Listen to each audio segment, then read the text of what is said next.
Bonjour et bienvenue dans ce premier épisode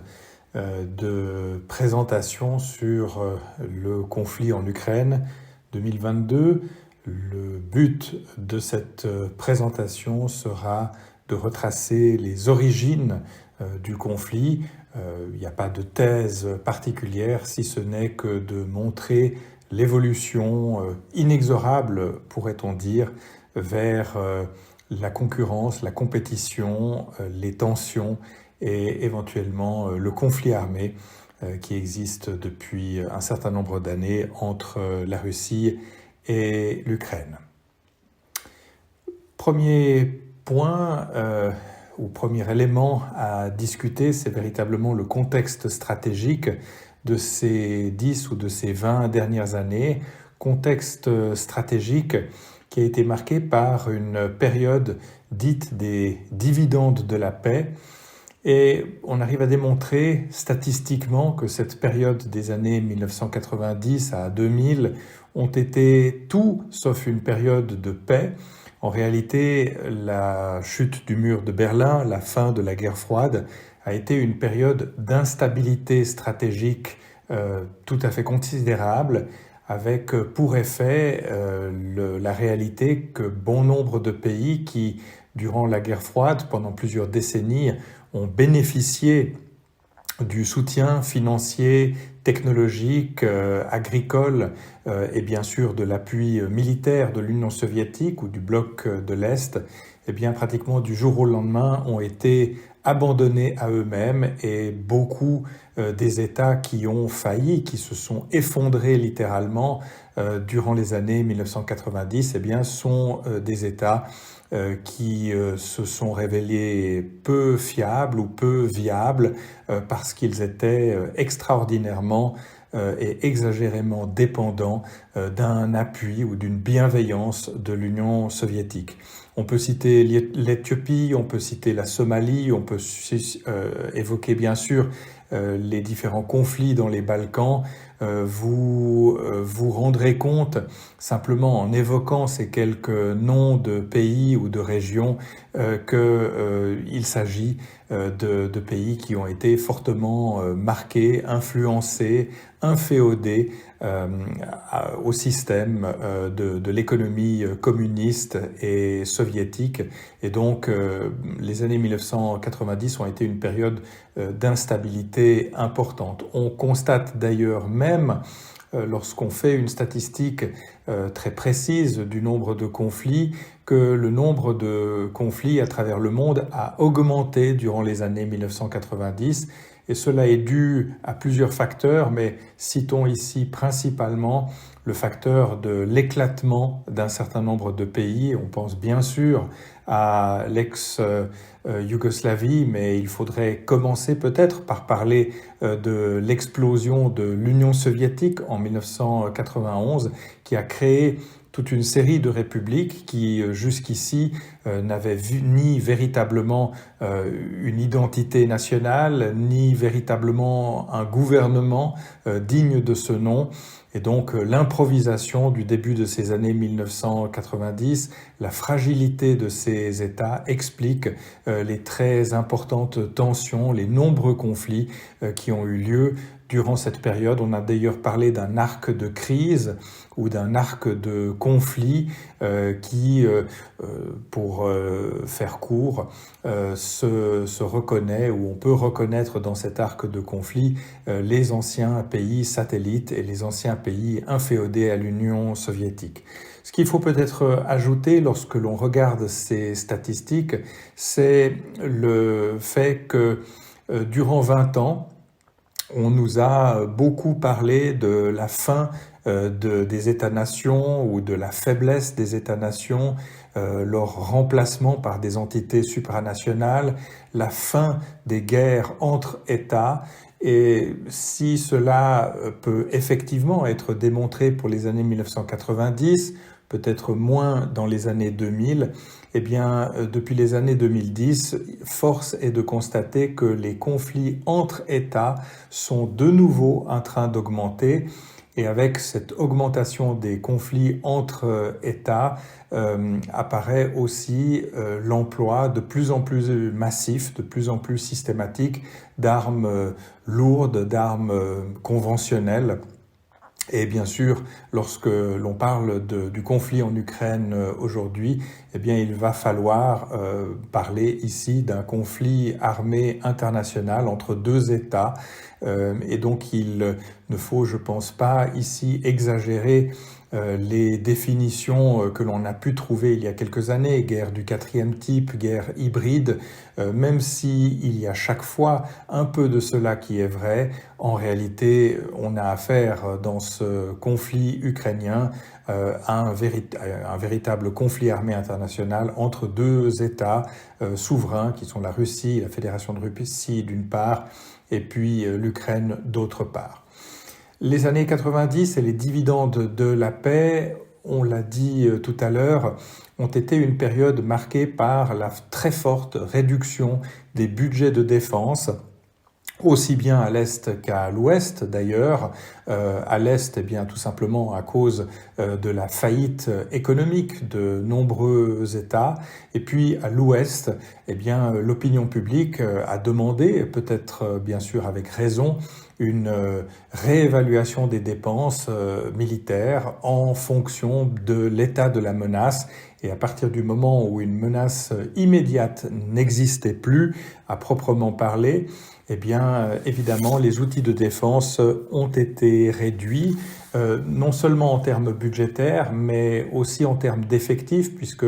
beaucoup d'États ouest européens ont transformé leurs forces militaires, qui généralement comptaient plusieurs centaines de milliers de conscrits. Eh bien, beaucoup de ces États ont modifié leur organisation, peut-être sur un modèle américain, on peut discuter, mais de toutes les façons, vers une plus grande professionnalisation de ces forces armées. Et à partir du moment où l'on réduit la voilure, du moment que l'on professionnalise ces forces, eh bien, on peut expliquer aussi beaucoup de missions de projection de force, de sécurisation de ressortissants, par exemple en Afrique ou dans d'autres régions du monde. Et puis bien sûr, les opérations de casque bleu, de maintien de la paix, ont été un moyen pour beaucoup d'États ouest européens de justifier le maintien de leurs dépenses militaires durant cette décennie-là. On est arrivé, si vous me permettez l'expression, à des dépenses planchées en matière de défense. Quand je dis plancher, je dis que moins d'1% du PIB dépensé dans la défense, c'est un petit peu la moyenne des pays membres de l'Union européenne. Et je dirais que cela s'est justifié à partir du moment où il n'y avait pas de menace directe. Mais bien sûr, les discussions ont eu bon train entre États-Unis d'une part et puis alliés occidentaux, alliés de l'OTAN d'autre part, pour que l'Europe porte son propre poids, puisque c'est l'expression consacrée par les Américains, c'est-à-dire fasse ou contribue sa part des dépenses militaires dans le domaine de l'OTAN. Des objectifs avaient été fixés, 2% du PIB. Il faut dire que au début des années 2010, seuls 5 pays membres de l'OTAN atteignaient ce 2% du PIB. Et certains de ces États qui étaient à 2% du PIB étaient des États relativement petits par leur taille et donc ne représentaient pas nécessairement les acteurs majeurs de l'OTAN. Cela a fait dire un certain nombre d'observateurs ou d'analystes que l'Union européenne possédait des forces armées bonsaï. Et l'expression est assez bonne parce que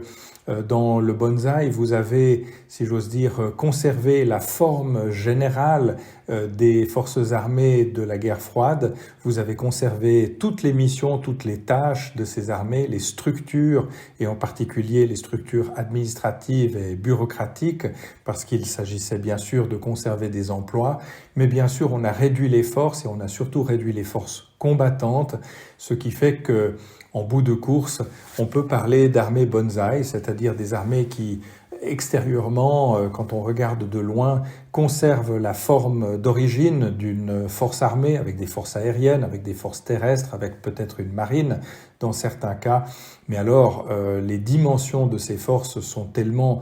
petites, tellement restreintes, qu'il n'y a plus du tout la possibilité d'opérer de manière autonome. Et ceci a conduit au sein de l'Union européenne à beaucoup de créativité linguistique et diplomatique pour parler de pooling and sharing, c'est-à-dire de partage des ressources de différentes manières, de mutualisation des ressources. Tout ceci pour expliquer en réalité que beaucoup de ces forces européennes n'étaient plus autonomes et plus capables d'agir par elles-mêmes. Si vous regardez non pas les effectifs de ces armées désormais fortement professionnalisées, mais si vous regardez la quantité de moyens à disposition qui ont été conservés prenons la carte de l'Europe, dans les différentes armées sur le continent européen, eh bien, force est de constater ici que ces forces ont été très sérieusement réduites. Et on peut se poser la question, prenons le cas de la Suisse par exemple, qui a dépensé 0,72% de son PIB et donc qui se trouvait, je dirais plutôt au bas du classement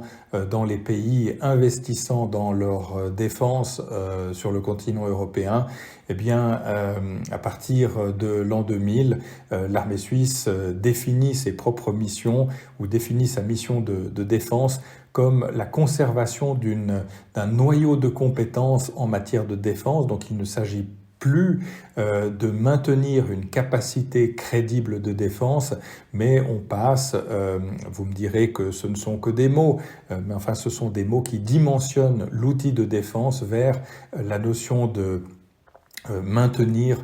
l'état des connaissances ou l'état des compétences ou de disposer d'un noyau qui serait hypothétiquement susceptible d'être renforcé en cas de crise. Enfin, voilà la situation dans laquelle beaucoup des armées européennes de taille moyenne se sont trouvées dans les années 2000 et 2010. Un autre corollaire et un autre élément marquant de ce contexte historique des années 1990 et surtout des années 2000, c'est l'extension de l'OTAN. Alors, je sais qu'aujourd'hui, particulièrement dans les réseaux sociaux, il est fortement contesté ou il y a un ton accusateur à cette expression d'extension de l'OTAN. Je dirais que c'est un autre sujet que le sujet d'aujourd'hui et il mériterait peut-être de faire l'objet d'une autre capsule vidéo. Mais enfin, plutôt que l'extension de l'OTAN qui signifierait que un certain nombre de personnes dans un bunker, une cave ou une salle de réunion auraient prémédité l'extension de l'OTAN en direction de l'Est, je crois qu'il est beaucoup plus réaliste et raisonnable de voir le problème à l'envers, c'est-à-dire que les États est-européens, les États satellites de l'Union soviétique pendant la guerre froide, se sont retrouvés du jour au lendemain, je ne veux pas dire abandonnée à elle-même, mais dans une situation de crise et d'insécurité stratégique absolument fondamentale. Rappelons peut-être que les intentions de la Russie, une fois autonome, n'étaient pas absolument certaines. Le poids des dettes de ces États d'Europe centrale était tout de même considérable, puisqu'il faut se souvenir que beaucoup de ces États ont participé à l'Axe, donc l'Axe fasciste nazi de la Seconde Guerre mondiale, et à ce titre, l'Union soviétique prélevait des tributs très importants, les salaires des militaires soviétiques et du pacte de Varsovie, les bases militaires qui étaient implantées en Roumanie, en Bulgarie ou en Pologne, par exemple, eh bien, étaient financées par ces États satellites, et donc ces États se sont retrouvés ruinés dans les années 1990 au moment de la glasnost et au moment de leur indépendance du joug ou du glacis soviétique. Et donc, plutôt que de dire que l'OTAN s'est élargie vers l'Est, je crois qu'il serait plus correct de dire que ces États d'Europe de l'Est, qui sont devenus, aujourd'hui on les appelle l'Europe centrale, ont plutôt rapidement fait des demandes d'adhésion extrêmement directes auprès de l'OTAN afin de regagner, afin de retrouver une sécurité collective. Et l'OTAN a temporisé, l'Union européenne a temporisé. Il a fallu quand même attendre pratiquement une dizaine d'années pour que progressivement, par étapes, à travers par exemple le partenariat pour la paix, créé en 1995, la plupart de ces États rejoignent finalement l'organisation du traité de l'Atlantique Nord. Et ils ont été, si on prend le début des années 2000, et en particulier les opérations militaires contre le terrorisme de 2001-2003 des États-Unis d'Amérique, on a parlé de Nouvelle Europe, puisque ces États ont bien sûr été les plus grands soutiens des campagnes militaires américaines, qu'il s'agisse de l'Asie centrale en Afghanistan ou en 2003 en Irak. Prenons maintenant, toujours dans le contexte et toujours dans les explications des origines du conflit en Ukraine, de quelle manière l'Union soviétique et plus récemment la Russie a transformé son outil de défense et se retrouve en réalité dans une situation non pas de coopération mais véritablement de compétition et in fine de conflit armé avec son voisin et son ancien satellite, l'Ukraine. L'Union soviétique a été la plus grande puissance militaire mondiale de l'histoire de l'humanité durant la guerre froide, et je ne vais pas vous embêter avec des chiffres, mais enfin, vous parlez durant les années 1980-90 de pratiquement 3 millions de militaires mobilisés sous les armes, prêts à être engagés. Vous parlez d'un corps de bataille d'une quarantaine de milliers de chars de combat, c'est-à-dire 10 fois plus que le plus grand nombre de chars de combat qui étaient opérationnels pendant la Seconde Guerre mondiale. Vous avez une augmentation de la mécanisation, une augmentation de la puissance de feu tout à fait considérable, des moyens qui ont été développés par l'Union soviétique et qui, bien sûr, se comprennent comme étant les conséquences, les retours d'expérience de l'armée rouge, l'armée soviétique, qui a subi des pertes considérables, des millions de soldats et de civils soviétiques sont morts sous le coup des Allemands. Et je dirais de fait, la Russie, l'Union soviétique durant la guerre froide a investi massivement dans son outil de défense afin que plus jamais une guerre ne puisse se dérouler sur son territoire comme la Grande Guerre patriotique, la guerre de 39-45 ou 1941-45 dans le cas de l'Union soviétique. On peut dire, milieu des années 1990, la Russie, d'autres républiques ex-soviétiques se trouvent dans une situation très confortable de disposer d'une très grande quantité d'armement, disposant d'une puissance de feu tout à fait considérable. Dans le cas de la Russie, il faut rappeler que les années 1980 ont été une série d'années de nouvelles courses à l'armement initiées par le président américain Reagan, donc avec toute une série de nouveaux matériels, Sukhoi 27, MiG-29, Tupolev 22M, le Backfire, toute une série de nouvelles technologies qui sont arrivées à ce moment et qui ont pratiquement mis l'Union soviétique sur un pied d'égalité technique par rapport aux forces de l'OTAN. Malheureusement, au moment de l'éclatement de l'Union soviétique, un conflit particulier fait tout d'un coup douter de cette capacité militaire du matériel soviétique ou issu de l'Union soviétique, et c'est la guerre du Golfe de 1991, dans laquelle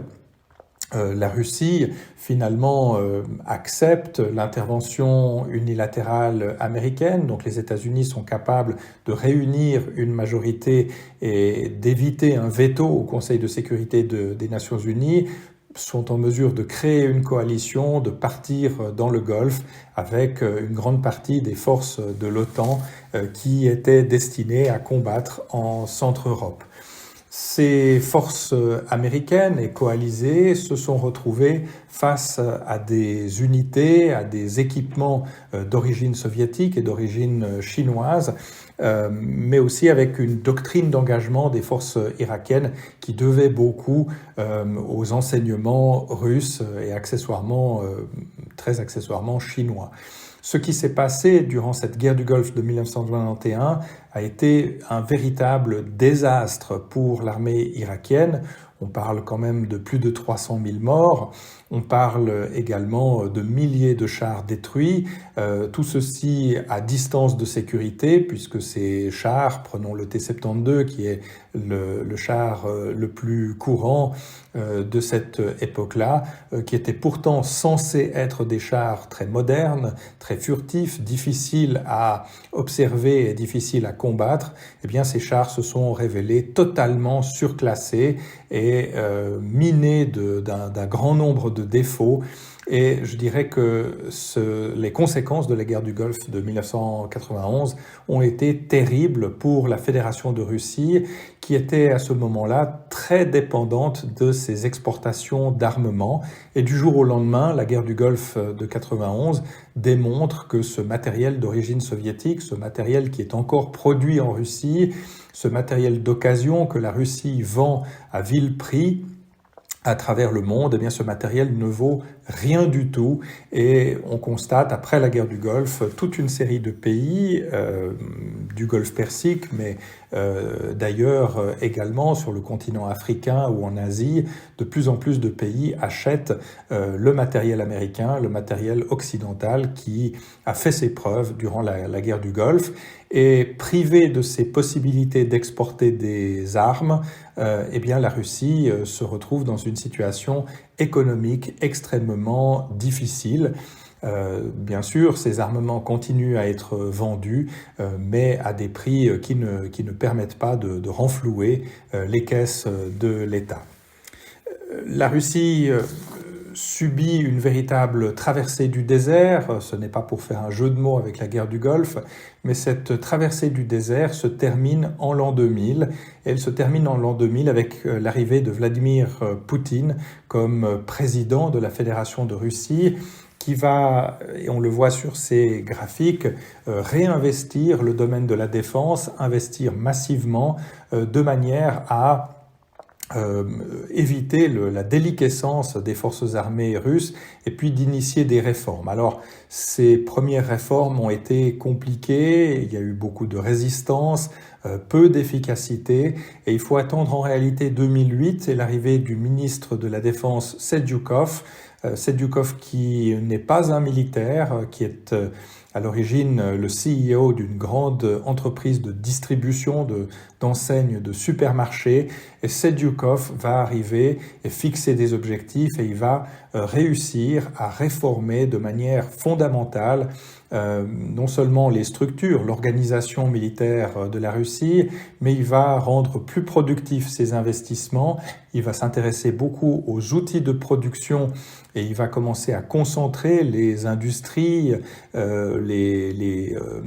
centres de production, les centres de planification et de développement d'armement. Donc il y a une réforme tout à fait importante qui a lieu et l'objectif de cette réforme ou de cette série de réformes du ministre Serdyukov, elle est très simple, elle est très explicite. Elle a été explicitée, écrite à l'époque déjà. Eh bien, l'objectif était très simple, c'est d'être prêt à la guerre en 2017. Et vous constatez bien sûr que cet objectif désormais a été atteint. On a parlé aussi beaucoup de la réorganisation des structures militaires russes et on a parlé aussi beaucoup de revalorisation de ces doctrines Alors je dirais que ce genre de discussion nous entraînerait très loin. On a voulu transformer l'échelon divisionnaire en échelon de brigade pour ressembler plus à l'OTAN. On a développé des véhicules blindés à roues pour pouvoir projeter ses forces loin des frontières, un petit peu à la manière de l'OTAN. On a créé une police militaire à l'image de celle de certaines forces armées de l'OTAN. Tout cela est vrai, on a singé, on a copié en fait l'OTAN et les succès de l'OTAN des années 1990, mais on ne s'est pas arrêté là. Et lorsque aujourd'hui on applaudit l'art de la guerre et la manière de planifier des opérations complexes du général Gerasimov, le chef de l'état-major général russe, eh bien j'aimerais quand même rappeler que cette doctrine de l'armée russe aujourd'hui ou de son état-major général, eh bien ce n'est ni plus ni moins que les documents stratégiques américains des années 1990 qui s'appelaient à l'époque Facts-Based Operations, Network-Centric Warfare. Ce sont en fait les doctrines américaines des années 1990 qui ont été, 10 ans plus tard, intégrées dans la conduite des opérations russes. Donc il ne faut pas s'étonner, il n'y a rien de révolutionnaire ou de fondamentalement nouveau là-dedans, si ce n'est que, bien sûr, le changement de paradigme par rapport, disons, à l'époque soviétique est significatif. On voit les résultats de ces transformations et de ces réformes de Sedyukov à partir de 2010. C'est l'arrivée, l'entrée en service, le développement, la production de toute une série de matériels de guerre nouveaux. Je dirais que c'est là qu'il faut vraiment mettre l'accent. Pour la première fois, on commence à développer des engins qui ne se ressemblent à rien du tout, qui ne sont pas juste des développements de BTR 60 devenus 70, devenus 80. On est en train de véritablement rechercher de nouveaux concepts. Alors je l'ai évoqué en parlant de véhicules blindés à roues pour ressembler le plus possible aux forces occidentales, mais c'est le cas aussi dans le domaine des chars de combat, des systèmes autopropulsés d'artillerie. Il y a des velléités également de développer de la capacité de projection de force. Et lorsque la Russie n'est pas en mesure de produire ces bâtiments de projection de force, eh bien on décide de les acheter en France. Pour les véhicules blindés à roues, comme la Russie part avec relativement peu d'expérience dans ces nouveaux types de véhicules protégés contre les mines, eh bien on ne va pas aller par quatre chemins et on va acheter des licences en Italie chez Iveco. Enfin, il y a toute une série de stratagèmes qui sont utilisés de manière à très rapidement développer de nouveaux systèmes d'armes qui entrent en service à partir des années 2010. Ces nouveaux systèmes d'armes, ils sont vraiment d'un type nouveau à partir du moment où la Russie commence à engager ses forces au-delà de ses frontières. Et à ce titre-là, les opérations militaires en Syrie ont été tout à fait importantes dans le remodelage et la transformation des forces armées russes, puisque au début des opérations militaires en Syrie, 2005, les forces russes vont sur place et installent une escadrille de chasseurs. Et comme les chasseurs soviétiques de l'époque ont été conçus comme des appareils très spécialisés, eh bien, les chasseurs ne font que de la chasse. Alors il faut une deuxième escadrille pour effectuer du bombardement, mais ces avions ne font que du bombardement. Il faut une troisième escadrille pour faire des missions de reconnaissance et pour de l'appui aérien rapproché, il faut peut-être, pourquoi pas, une quatrième escadrille sur place à Tartus ou dans la région en Syrie. Alors vous avez bien compris que cette première mission expéditionnaire des forces armées russes a été très formatrice parce qu'on se rend compte très rapidement que les matériels sont trop spécialisés et ne sont pas du tout adaptés à ce contexte d'une projection de force. et il serait beaucoup plus raisonnable, beaucoup plus avantageux de disposer peut-être de moins d'avions, mais de disposer d'avions plus polyvalents, c'est-à-dire une flotte réduite, mais dont certains appareils pourraient être configurés pour des missions de reconnaissance, d'autres pourraient jouer le rôle d'équilibriste, de chasseur-bombardier, et puis les troisièmes, pourquoi pas, seraient maintenus en réserve pour pouvoir, au cas où cela serait nécessaire, intercepter des intrus ou des appareils non identifiés. C'est tout la raison du développement du Sukhoi 34, du Sukhoi 30 et puis plus tard du Sukhoi 35. Je prends ces exemples-là parce que ce sont historiquement pratiquement les premiers avions russes ou de lignée soviétique qui sont véritablement polyvalents. Auparavant, vous aviez des MiG-21 qui n'effectuaient que des missions de chasse et vous aviez des MiG-27 qui étaient incapables d'intercepter quoi que ce soit et qui ne servaient qu'à larguer des bombes. Donc, modernisation et puis surtout mise en avant de la polyvalence au sein de ces forces russes, qui n'est pas allée sans difficulté, puisque qui dit avion ou matériel polyvalent dit aussi matériel beaucoup plus coûteux, et c'est peut-être là aussi une conséquence sur les exportations en matière d'armement de la Russie,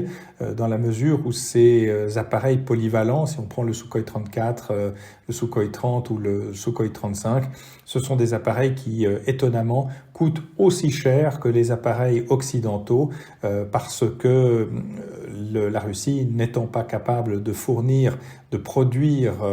dans ses frontières la totalité des composantes, en particulier électroniques nécessaires, eh bien, le Sukhoi 35, par exemple, est un appareil qui dispose d'une électronique essentiellement occidentale, et vous pouvez bien imaginer que les producteurs en Europe ou en Asie ont vendu les écrans, les puces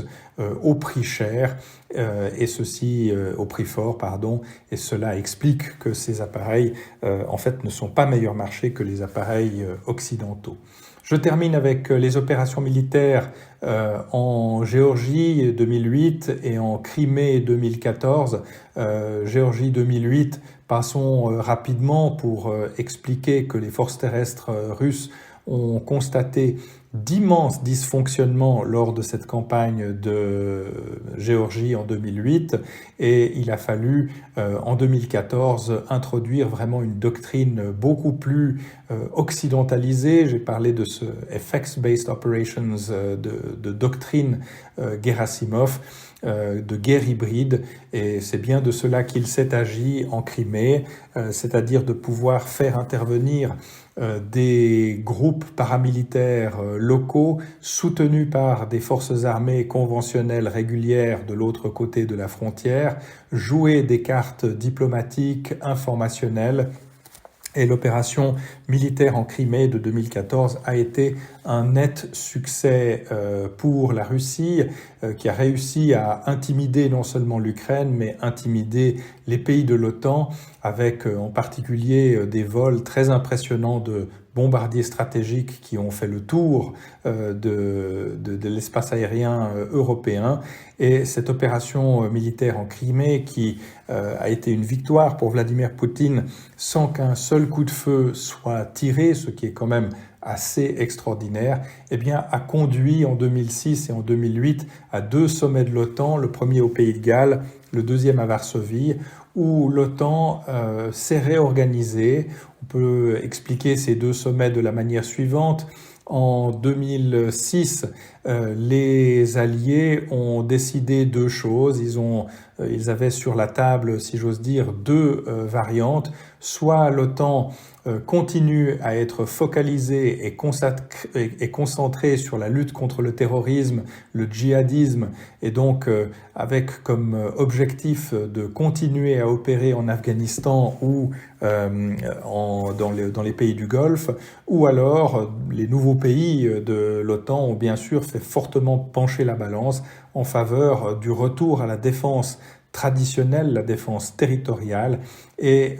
de vouloir retransformer, reprendre l'OTAN comme un bouclier visant à protéger les pays européens contre une éventuelle menace issue de l'Est, c'est-à-dire de la Russie. Et puis la deuxième décision qui a été prise, tout d'abord en 2006 et qui a été réalisée en 2008, c'est la création de la NATO High Readiness Joint Task Force, donc une force d'environ 20 000 militaires. Alors ça peut paraître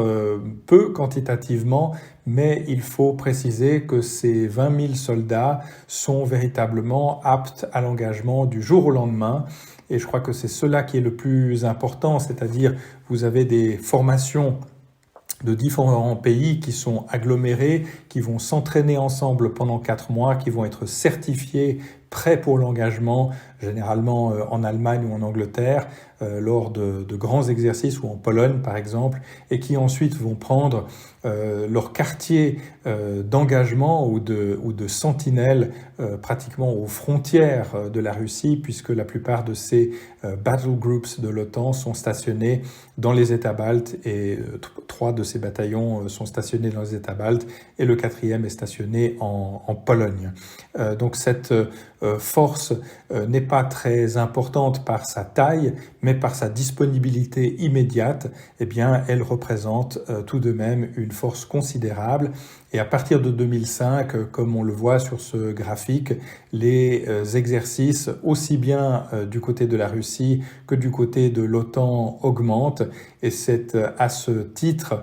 que l'on voit cette disponibilité réciproque, ces tensions s'accroître également chaque année au moment de ces différents exercices,